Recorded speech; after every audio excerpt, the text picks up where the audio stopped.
Okay, good morning. Welcome back muli tayo sa ating morning devotion no, ng God's Word for You and a cup of coffee for me. Okay, so humingi ako ng mga paumanhin kahapon no, sa mga nag-antay sa ating live stream. No, na ano kami, na hindi kami nagising. No? Nagising na kami ng alas 4 pero natulog ulit kami. At sabi ko pa, edit lang tayo ng mga 30 minutes o 1 hour pa dahil 5 o'clock. Pero nadiretso. Kaya hindi tayo nakapagkaroon ng God's Word for You kahapon. Okay? Pero I thank the Lord na mabait ang Panginoon. Nakabalik ulit tayo. So this morning, just like to recognize and greet our brethren and members ng MBBC, mga kaibigan natin, mga kamag-anak natin, at kapwa mga lingkod. Okay? So good morning kina Auntie Lily, okay, good morning. Brother Tony Gacosta, good morning. Pastor Sally Malikdim, good morning. At ganyan din, Brother Gilbert Bertos, Sister V, good morning.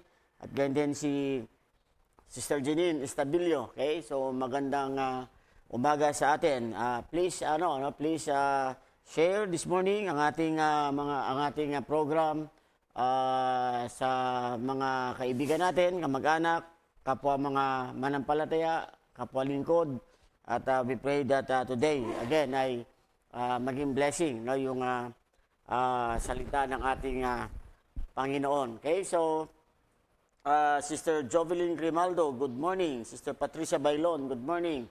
Brother Japet Langrio, good morning. Okay, so, ganyan din, Pastor Ruben Glenoga, papray natin this mamayang hapon, ang World Missions Conference ng Ancient Landmark Balagtas at si Pastor Ruben ang speaker. Of course, my beautiful wife, good morning, si Miss Jennifer Uy, okay, Brother Japet Langri, good morning.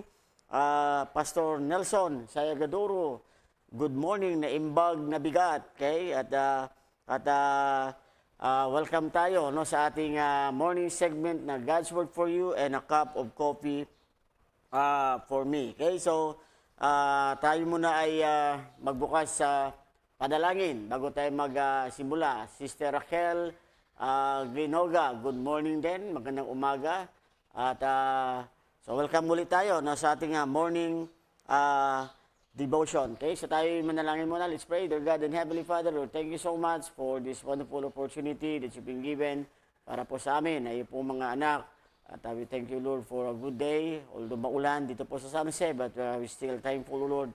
Ikaw po ang bigay sa amin ng privilege na kami po ay makapag-aral muli at makapag-set ng program ng aming morning devotion. And again, Lord, gagamitin mo ito yung salita mo, namin pag-aralan, ang topic namin pag-uusapan na maging blessing sa bawat mga manampalataya, especially sa bawat isa na sumusubaybay at nakikinig, Panginoon. At iling ko, Lord, that ikaw po ang magbigay ng blessing sa bawat mga viewers, Panginoon. At pagpalain po kami, bigyan mo ko ng wisdom also on my behalf as I speak your word this morning. Thank you so much, Lord. This I pray in Christ's name. Amen. Okay, so muli mga kaibigan, no? Sister Ella Pangwe, good morning. Okay, so kasama natin na nanonood din Sister Ella, then si Pastor Shilito, okay, also watching with us. Pastor, good morning. At I hope sana makababa ka rin, makapunta ka rin sa aming sa December 1 World Missions Conference dito sa Metro Light Believers Baptist Church. Okay, so muli ay please share, no? Share natin yung ating program, no? Itong ating morning devotion sa iba nating mga kabayan. Mas maganda na mas marami nakikinig, mas maganda na malaki ang pribilehyo na marami tayong ma-ministered at maging blessing. Sister Jovelyn Grimaldo, good morning. Okay? So, bago tayo magpatuloy muli, no? Katulad ng dati, no? We use na tayo ay makikinig muna ng special number. Again, no, ang special number ng church, special number natin this morning is, okay, of course, ito ay mga videos recorded special ng services dito sa MBBC. But I do pray that also ito ay mag-set ng ating heart to listen sa kanyang salita. Missionary Florida Balabag, good morning. Sister G. Pangwe, good morning. At ganyan, Pastor Brother Rads Adelan. Okay, so good morning also. Praying for your ministry. At nakakatuwa ang iyong gawain. Okay, so let us listen muna sa ating special number. May mga kape ba kayo dyan? Ako, ito pala yung aking kape. No? God's Word for You and a cup of coffee for me. Yung mugs natin ay galing ito sa Ancient Landmark Baptist Church. Do sa kanilang, hindi ko alam kung ito ang kanilang, last year ba to, yung kanilang First World Missions Conference. Okay? So yan yung ating, ang mug natin sponsored by Ancient Landmark Baptist Church, Balagtas, under kay Pastor Angelito Perez. Okay? So isang sip muna tayo bago tayo manood ng special number.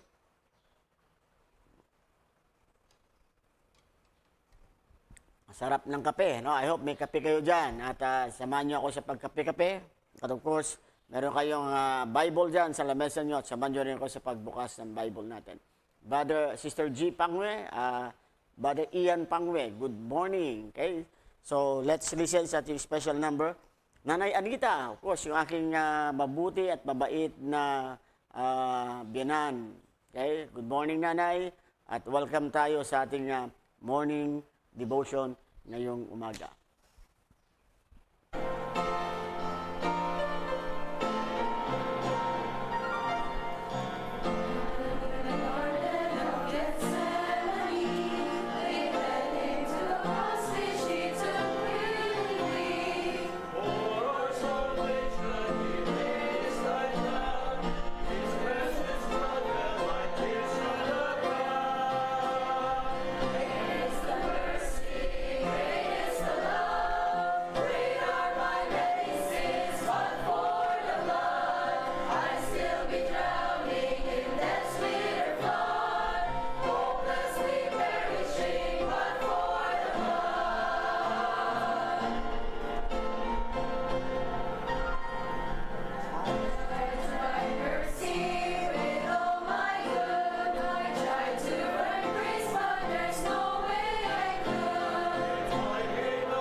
Amen. Okay, so thank you. At yan yung ating special number ngayong umaga. No? I think choir ba yan o select ensembles. Okay, so thank you. Welcome natin sa ating live. Si Mrs. Estepona, good morning. Ganyan si Sister Roslyn. Of course, my good friend and BFF, Brother kaibigang Ispar. Okay, so welcome back bali sa ating live ngayong umaga. Ganyan si Tita Emily Brown, also watching. Of course, sabi ko nga, yung aming nanay, no?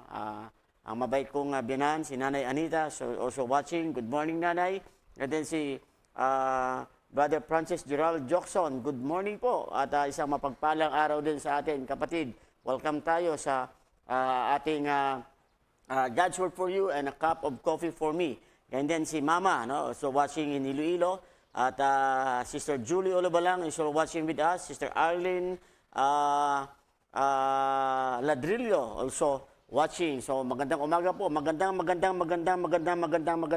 umaga sa ating lahat. At again, ulitin ko, please share this our program para sa iba pa nating mga kaibigan, kakilala, kamag-anak, kapwa mga manampalataya, and even kapwa natin mga lingkod ng Panginoon. Okay, so muli, ako ay nagagalak na napakabuti ng Diyos para sa atin. And today, no, ang topic natin sa ating morning devotions ay pag-usapan naman natin yung topic na about discouragement. Okay? Nakakaranas ba kayo ng discouragement?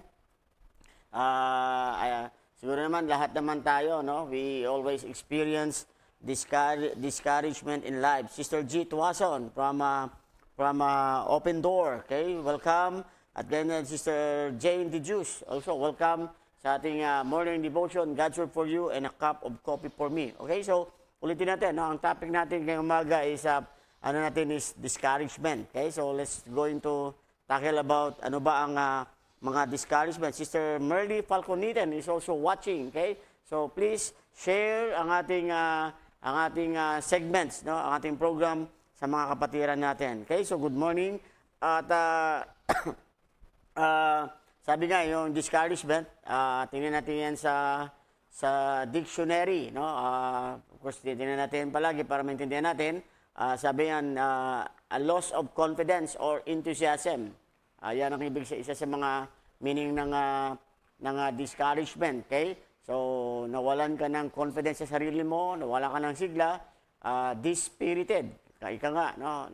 Nanghina ang ating kalooban. So kaya kan sa Tagalog, ang ibig sabihin ng discouragement sa Tagalog ay panghihina ng loob. Okay? So may mga panahon sa ating buhay, no? Sometimes we experience yung tatawag na nanghihinaan tayo ng loob sa ating mga sa buhay natin. Okay? So may mga bagay na sabi nga nila dito, Brother Rex Maskiti, good morning. Ganyan din si Sister Elisa Ruiz Wahe. Good morning. Mga members ito ng Ancient Landmark. Si Sister Elisa, member ng Ancient Landmark. Laredel, si Brother Preacher Rex, no? May gawain ito sa Pampanga. Ganyan Sister G. Tuasod. Good morning, Sister G. At welcome sa ating morning segment na God's Word for You and a Cup of Coffee for Me. Okay, so balik tayo doon. No? Discouragement. Sabi nga, discouragement settles when we are facing a problem or task that seems overwhelming, if not impossible. So yan ang ng discouragement. No? Nangyayari daw yan o nagdudwell yan sa buhay natin pag tayo ay may kinakaharap ng mga problema o gawain na sa tingin natin ay napakabigat, napaka-imposible. Okay? Kaya nga may mga bagay na, for example, when we really mess up and feel embarrassed or ashamed, no? Pag may mga nagawa tayo, nagkamali tayo sa ating mga ginagawa, nagkalat tayo, so doon sa ating pagkakalat, for example, you are speaking you are delivering your defense or speech, and then suddenly nag-mess up ka, di ba? So before that, you are preparing, you are praying na may bigay mong best mo, pero in return, ay nag-fail ka. So, after that, usually, normal na maranasan natin na pagkatapos yan, we feel discouraged. No? Nangihinaan tayo ng loob at sinasabi natin na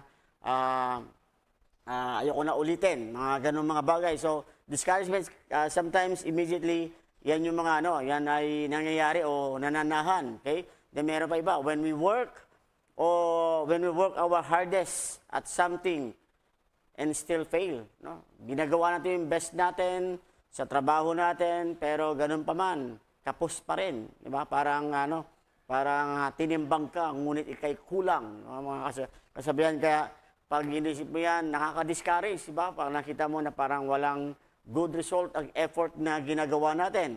And of course, meron tayong mga tinatawag na when important relationship are strained. No? Kung marriage life, relationship sa mga kaibigan, o someone close to your life. And of course, relationship sa church, relationship sa trabaho, relationship sa pag-aaral, when there is something na, pag merong mga tinatawag na barriers on that, at when you know that it is a special para sa'yo, so discouragement settles, dwell with it. When we have expectations for greatness, but our limitation won't let us achieve it. So yan pa yung mga natin, di ba? Meron tayong expect na opportunity, pero that opportunity didn't come because of our limitations. Kaya nangyayari, anong ginagawa natin? We settled, no? We pause, sometimes we allowed discouragement to dwell in our life. In fact, yung mga sinasabi ko, hindi yan tinatawag na sa panahon lamang natin. But even mga great people in the Bible, many great people in the Bible face discouragement. May mga tao din sa Bible na may mga karakter sa Bible na sila din, they also face discouragement, just like Moses. Okay? Moses felt discouraged as a leader when the Israelites couldn't get along. Sipin mo yan, pangunahan mo yung this great crowd of people, almost 2 million, and then this 2 million ay lahat ng mabuting ginagawa mo, they won't remember. They are just always, they don't stop complaining, murmuring. So, di ba, if you are a leader, what would you expect? So, Moses, although sabi sa Bible, he's the meekest man in the world, pero siya lang nagsabi nun. Pero, ganun pa man, he experienced discouragement. Even, hindi ko lang nalagay ito, even Elijah, after a great victory over the Baal's prophets, na 450, pero ano ginawa ni Elijah after that? When he heard the name, pangalan ni Jezebel, he got discouraged. Okay? So, by the way, welcome natin muli sina Pastor June Pabon, okay? At may pinsan, Pastor Rodney Moreno Uy, okay? Welcome back again, pinsan. Sister Ate Sally, good morning. At ganyan din, thank you. Brother Jimmy Ancheta is also watching. Thank you, Sister Raquel, for the stars that you sent, okay? So, thank you. At ganyan din, no? So, balik tayo dun sa ating topic about discouragement. So, may mga great people, just like Job, was deeply discouraged when he lost everything, despite his faithfulness to the Lord. Alam mo ba, totoo yan, no? Hindi ibig sabihin na tayo ay faithful sa Panginoon, we have been exempted of that thing na tinatawag na discouragement in life. Actually, lahat tayo talaga dumadaan dyan. No? Kahit pa mga spiritual na mga tao, kahit pa yung mga tao na masabi natin na nasa kanila ng lahat, they still also have discouragement. So, actually, discouragement is lahat, wala itong pinipiling tao. Whether bata, matanda, matalino, hindi man matalino, may itsura, walang itsura, mataas man siya o maliit man siya, di ba?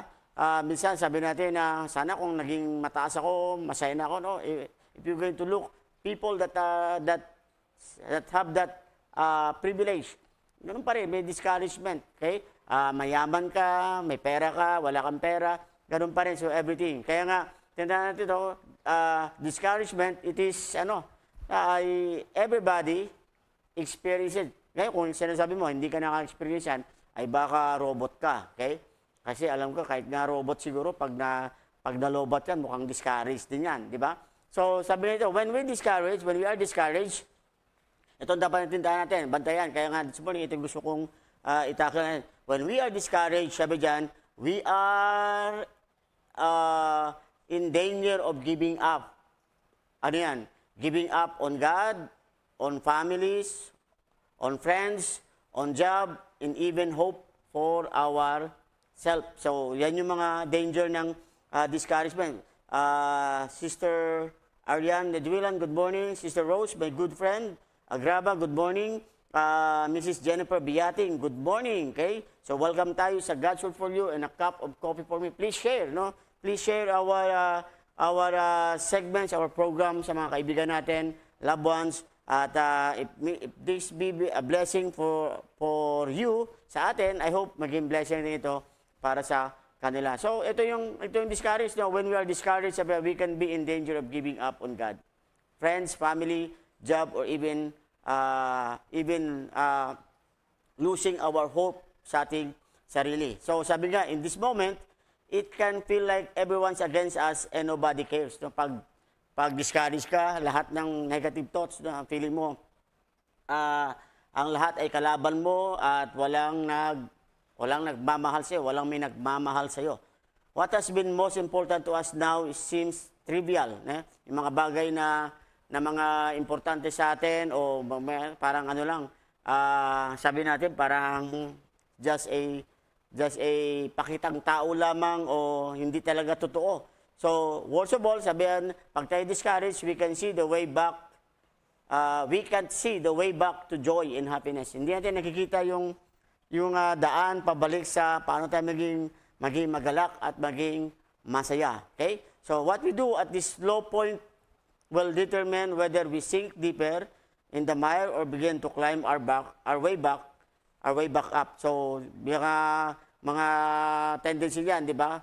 Sabi kung ano man ang ating ginagawa ngayon toward discouragement in life, it's either yan ang magiging yan pang magagabay sa atin into more na magsink pa tayo into sa deepest ng buhay natin o itong tool na magamit mo na ikaw ay aangat ka. After this, you're going to use this discouragement as sure encouragement sa Panginoon. Kaya sabi nga, of course, sabi nga, the opposite of discouragement is encouragement. Okay? It is also the antidote we need when we are down. Okay? So, pag discourage sa'yo, dapat daw ang kailangan mo is encouragement. Kasi yan lang talaga ang kailangan. And the truth is, God is our greatest encourager. No? Tanda natin, just like David, when he was discouraged, anong ginawa niya? He went up. He encouraged himself unto the Lord. That is what the Bible said. Okay? So, seek help. Kapag discouraged ka, ngayong umaga mga kaibigan, if you are discouraged in your life, seek help. Okay?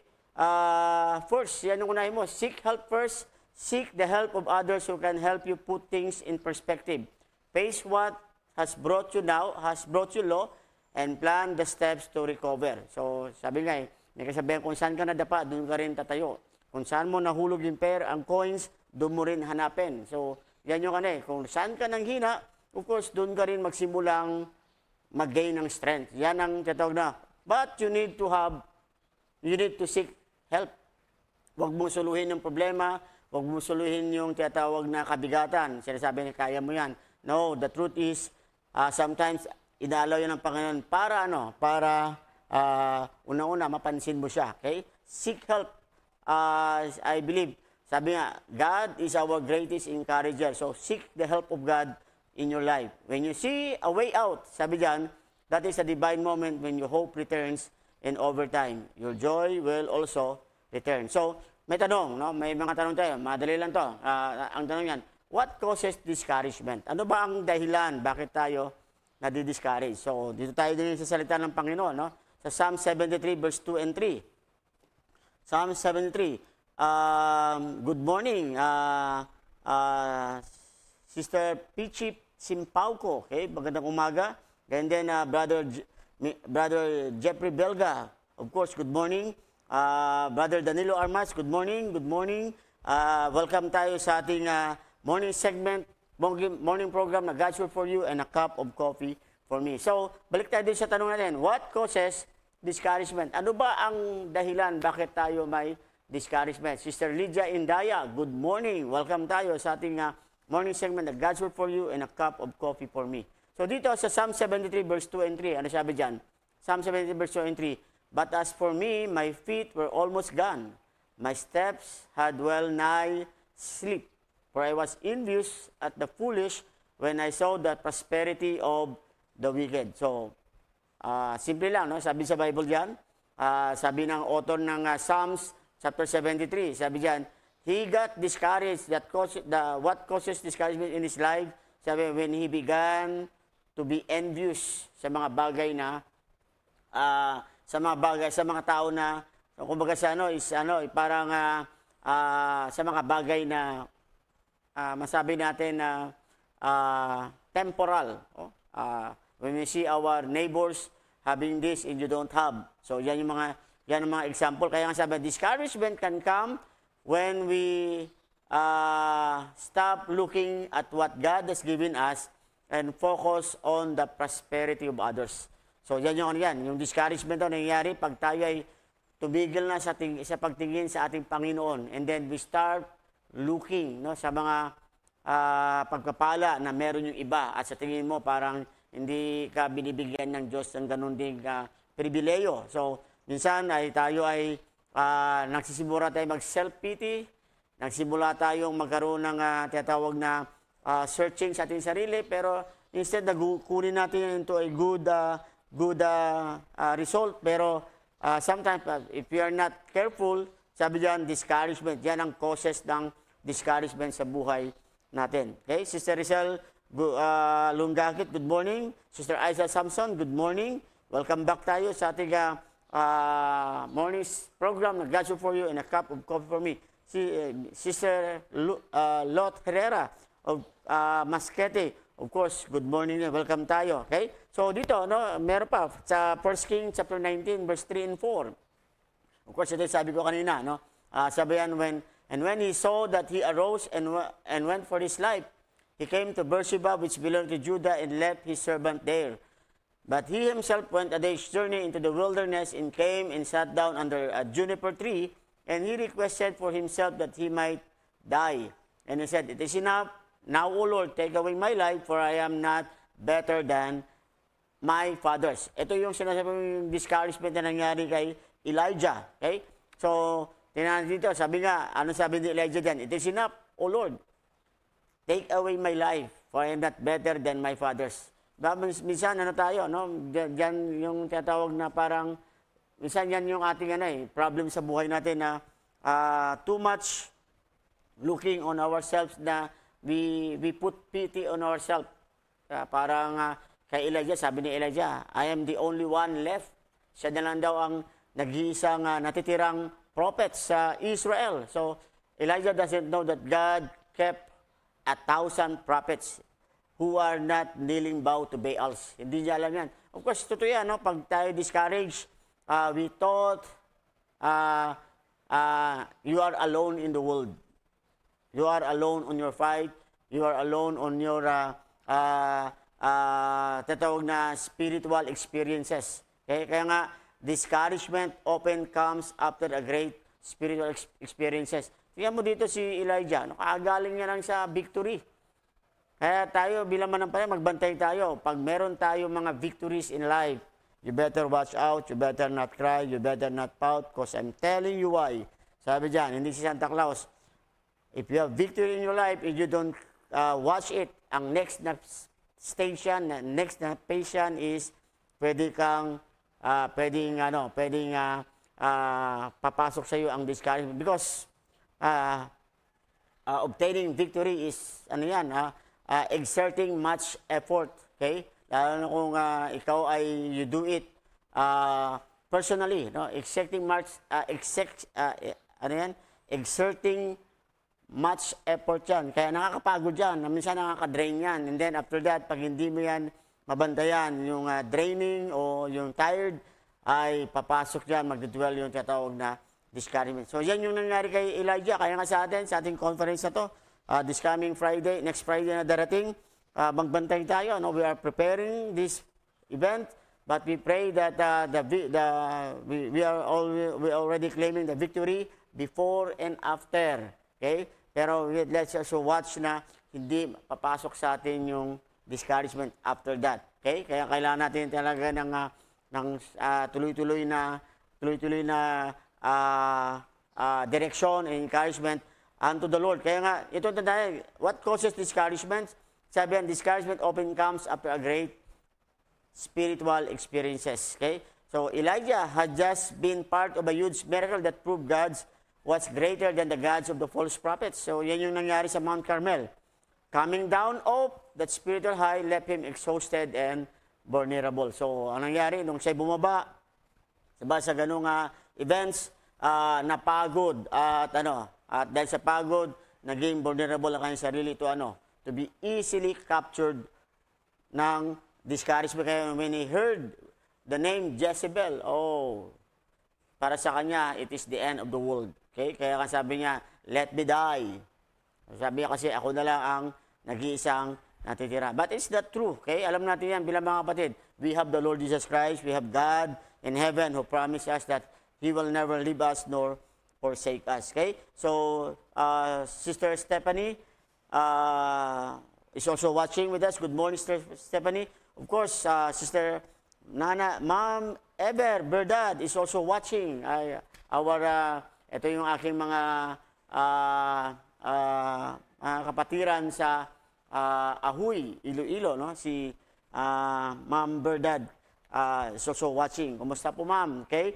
At I hope and pray maging blessing sa atin yung ating morning segment na God's Word for You and a cup of coffee for me. Okay? So dito, meron pa tayong mga verse sa Numbers 11.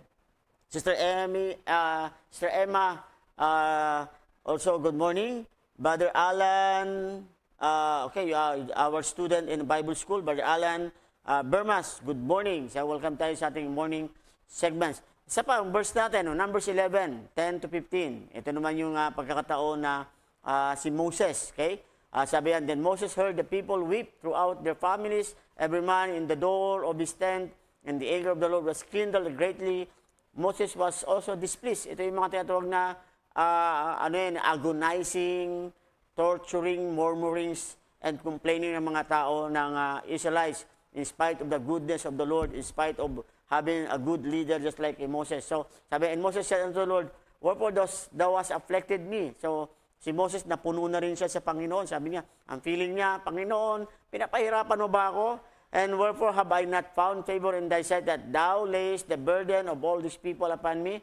Have I conceived all these people? Sabi ni Moses sa Panginoon, pinanganak ko ba mga taong ito na ako na lang mag-alaga sa kanila? Have I begotten them that thou shouldest say unto me, carry them in thy bosom, as a nursing father bearing the suckling child, unto the land which thou swearest unto their fathers? Whence should I have flesh to give unto all these people? So, ang problema nila ito, pagkain.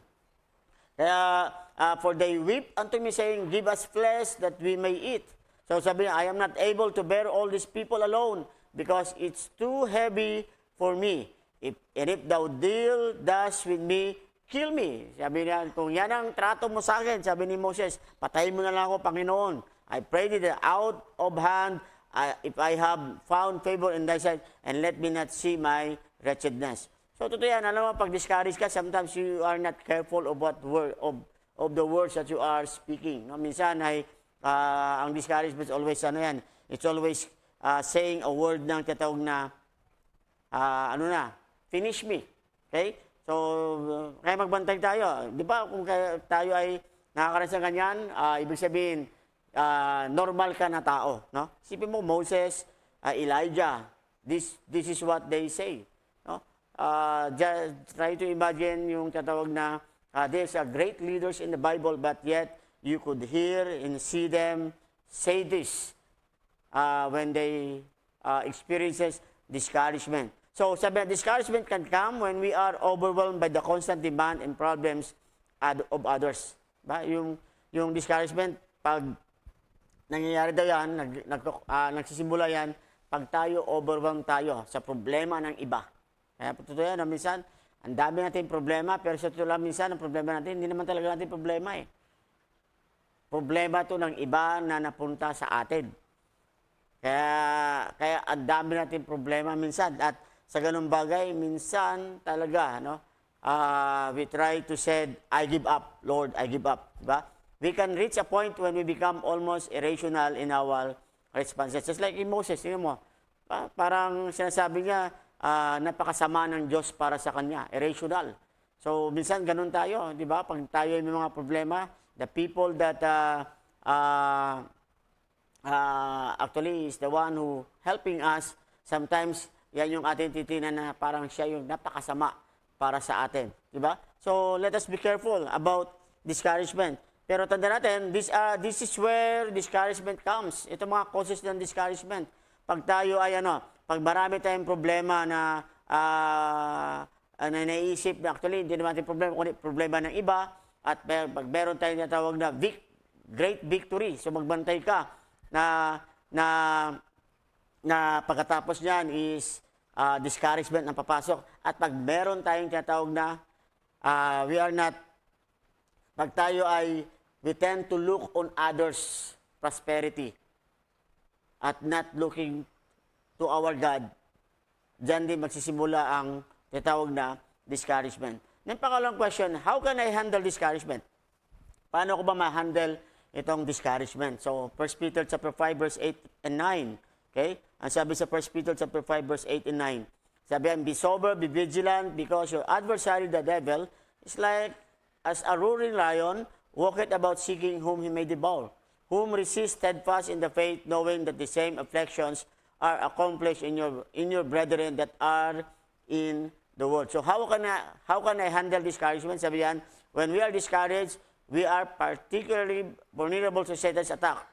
Tandaan natin yan, pag discouraged ka, tayo ay vulnerable tayo, no, sa attack ni Satan. So we should be especially careful we should especially be careful sa ganung bagay. And then sabi yan, stay close to God and other believers during these difficult times. Pag discouraged ka, ang pinakamagandang mong gawin is draw closer to the Lord. Okay? Draw closer to God and be faithful. Sumama ka sa mga faithful na mga brethren. Usually, kami bilang mga lingkod, pag discouraged, ang solusyon dyan is go out and be set. Go out and soul winning. Go out and share the gospel. So, be busy for yourself. Diba? Do not dwell on discouragement. We should be especially careful to stay close to God and other believers during these difficult times. We should arm ourselves with prayer and scriptures. Dapat daw, lagyan mo ng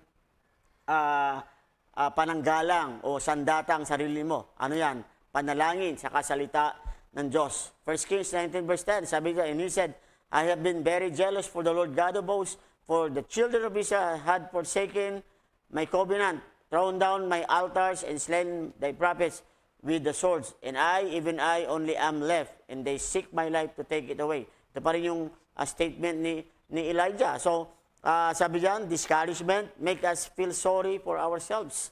So, dapat, bantayan mo yan, no? To handle discouragement, bantayan mo na you are vulnerable to Satan attacks. And then, pag ikaw ay, if you want to handle discouragement, do not feel sorry for yourselves. Okay? Guard against thinking you are the only one who is going through troubles. Bantayan mo sarili mo na, dapat sabihin mo na, di ba, usually tayo, ako na lang nag-isa, wala akong kakampi, wala akong kasama. So, we need to guard ourselves to that.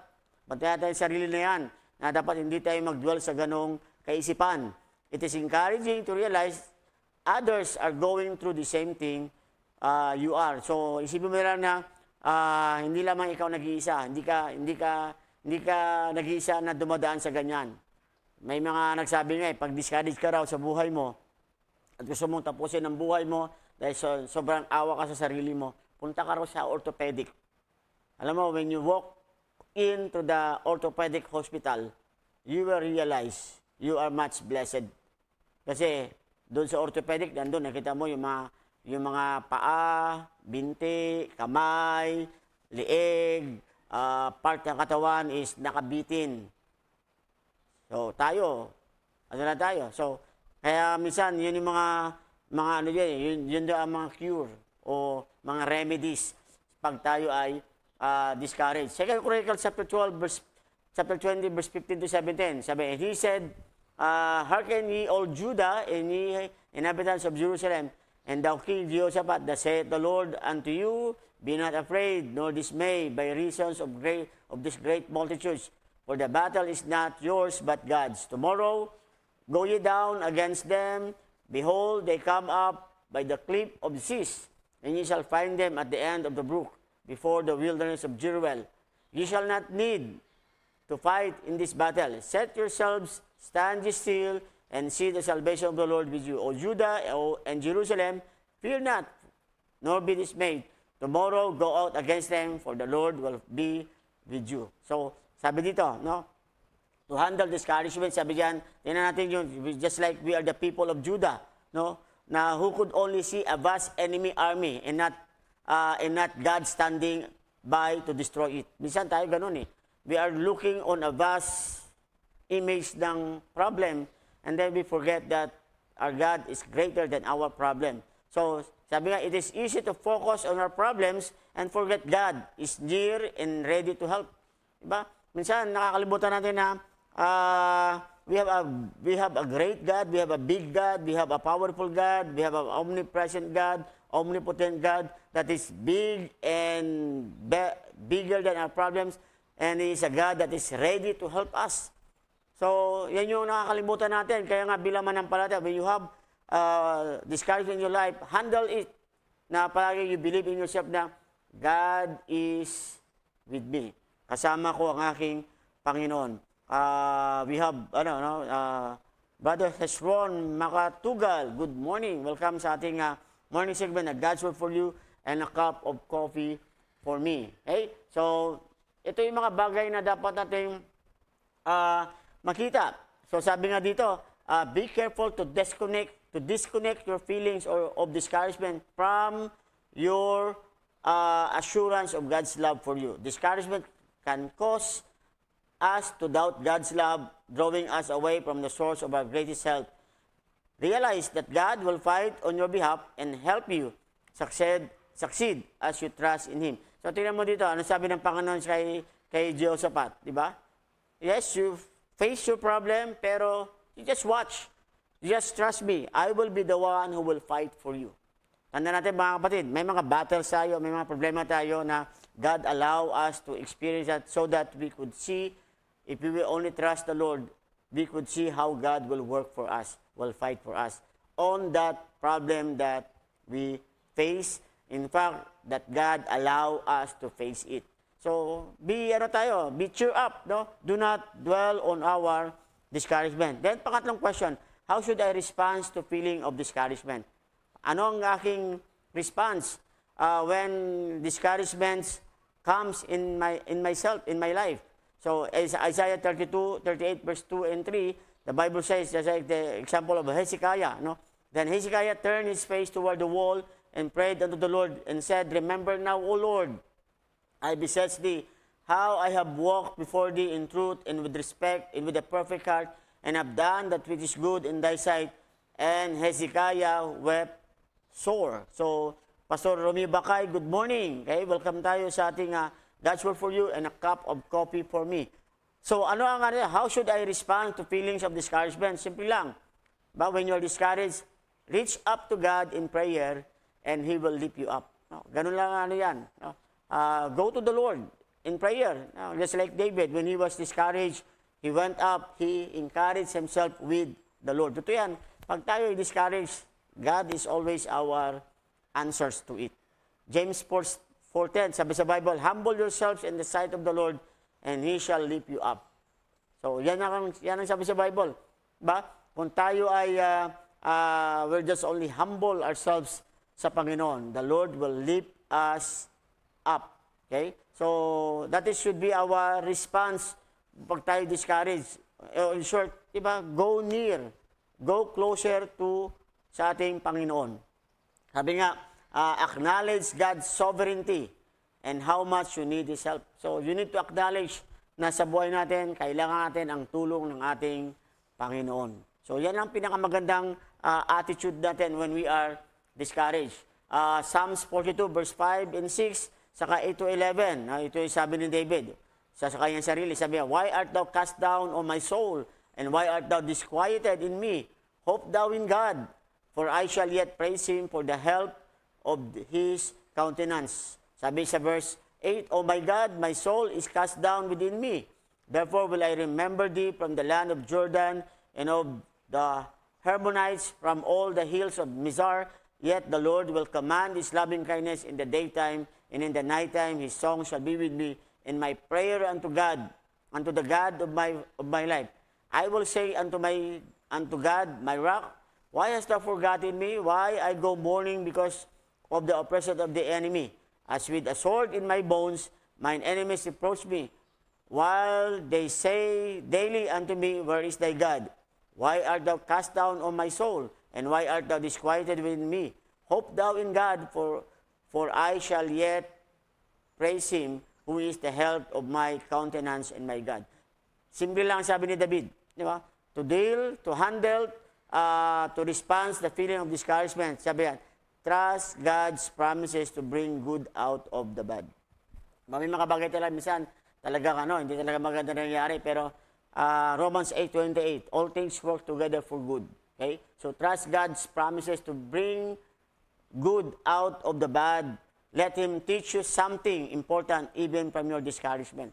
Okay? Hayaan mo ang Diyos ang magbigay sa iyo ng pagtuturo, pagtutuwid, ipakita sa iyo mga importanteng bagay na matutunan natin out of our discouragement. Pero pinakamaganda sabi, never separate yourself from the one who can give you the most help. Do not run away from God. Kung discourage ka, huwag kang lumayo sa iyong Panginoon. I encourage you, mga kapatid, do not run away from God pag discourage ka. Okay? So, He is the only help you have in life. In fact, He is the only help you have even from this very moment. Okay? So, Sister LB Perez, good morning. Pastor Ryan Garcia, good morning. Okay? Ganyan din, we have also Bilay is also watching. Okay? So, good morning. Okay, please share yung ating morning devotion sa lahat ng mga nanonood natin at para naman maging blessing. Pastor Marlon, my good friend, Pastor Marlon Salvador, magandang umaga na imbag na bigat sa iyo. Kabsat, okay, good morning. At ganyan din, so sabi dito, 2 Timothy chapter 2, verse 10 to 11, therefore I endure all things for the elect's sakes, that they may also obtain the salvation which is in Christ Jesus with eternal glory. It is a faithful saying, for if we be dead with Him, we shall also live with Him. If we suffer, we shall also reign with Him. If we deny Him, He also will deny us. In short, sabi dyan sa natin, pag tayo ay discouraged, never give up because then you have been defeated. Hanggat hindi ka gumigive up, hindi ka talunan. Pero pag gumigive up ka sa discouragement, doon mangyayari na ikaw ay defeated. Kaya nga, dapat mo gawin, hold tight to God's promises.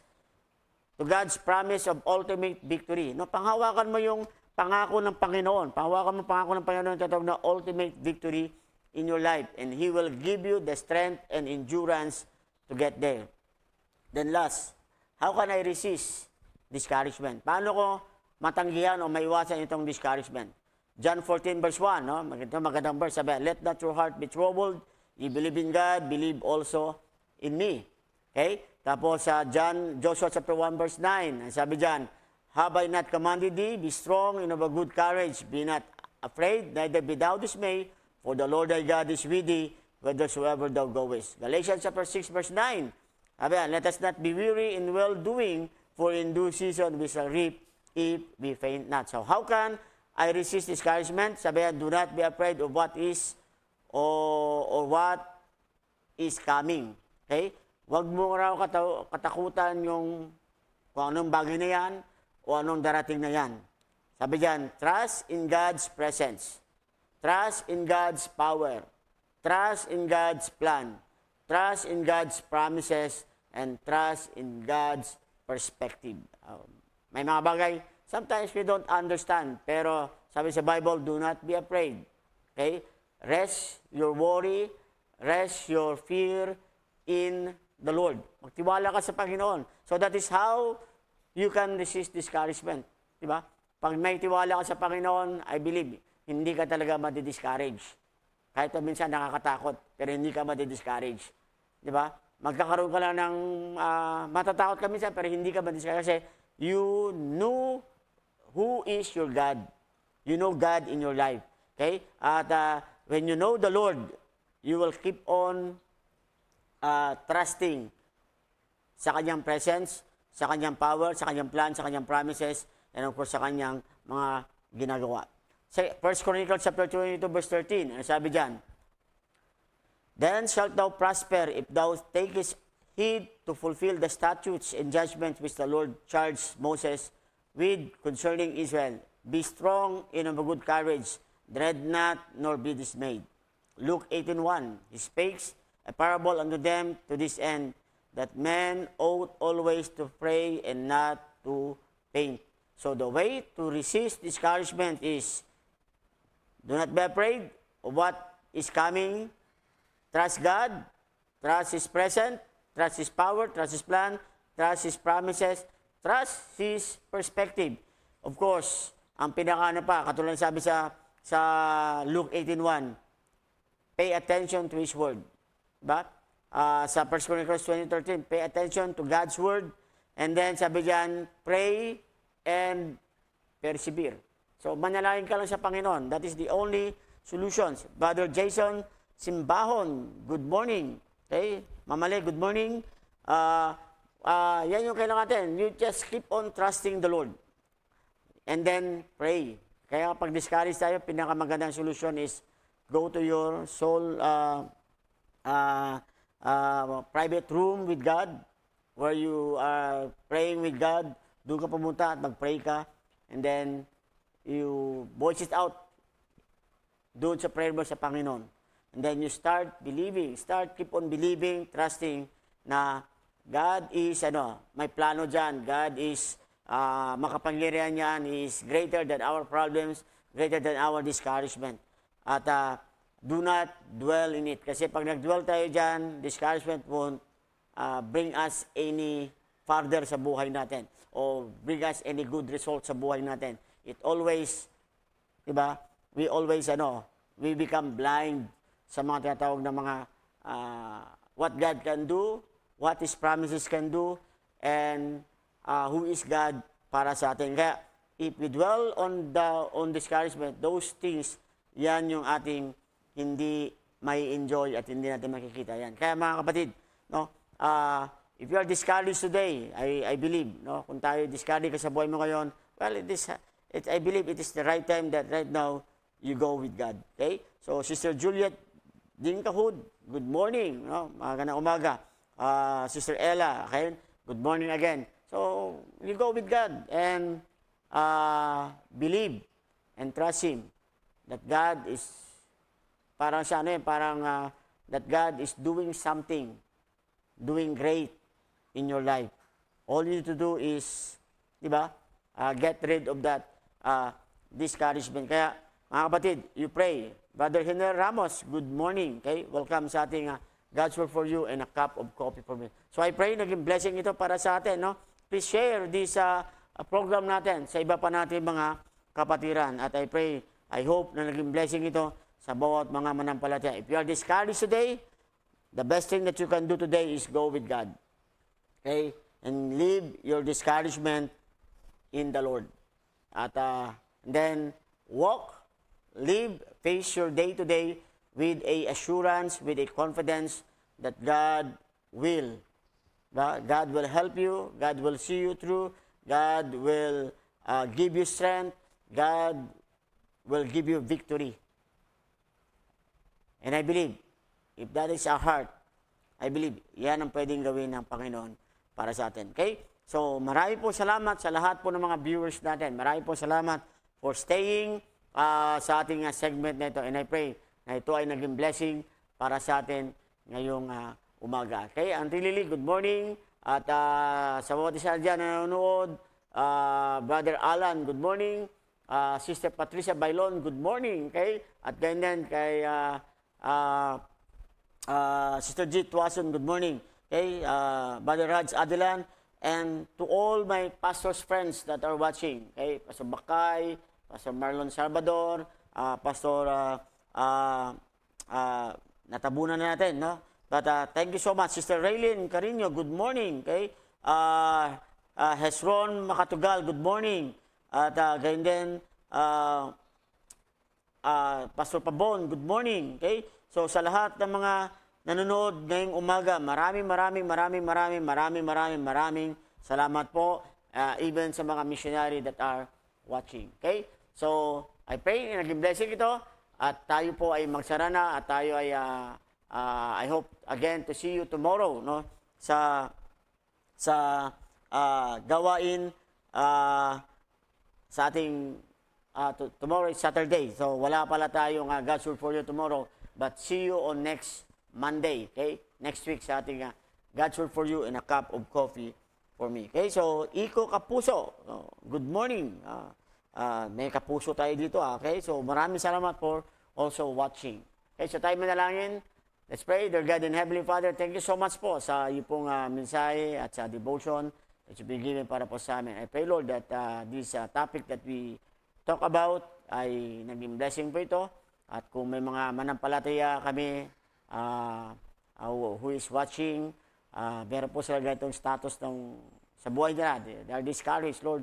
I pray that truly your word encourage them and I pray, Lord, that you give them victory over this discouragement. And I know, Lord, it will not give us good. It will not bring us any improvement in our spiritual life, especially in our faith to you. Kaya dalahin ko, Lord, na ikaw po ang nataas dito at naging pagkapala po ito sa bawat mga tagapakinig namin. Marami po salamat at pagpalain po ang buhay ng bawat isa at ganyan po pagpalain po mga gagawin namin sa araw na ito, Panginoon. At we pray that let us be encouraged when we do things pertaining sa mga bagay na para sa iyo. Lord, I pray that help ang mga bawat estudyante, help ang bawat mga members that are working, help ang bawat mga businesses nila, Panginoon, and you bless them. This I pray in Christ's name. Amen. Okay, so thank you so much, missionary, Sister Flor Codico, at sa lahat po ng mga missionary na kasama namin. Thank you and God bless all.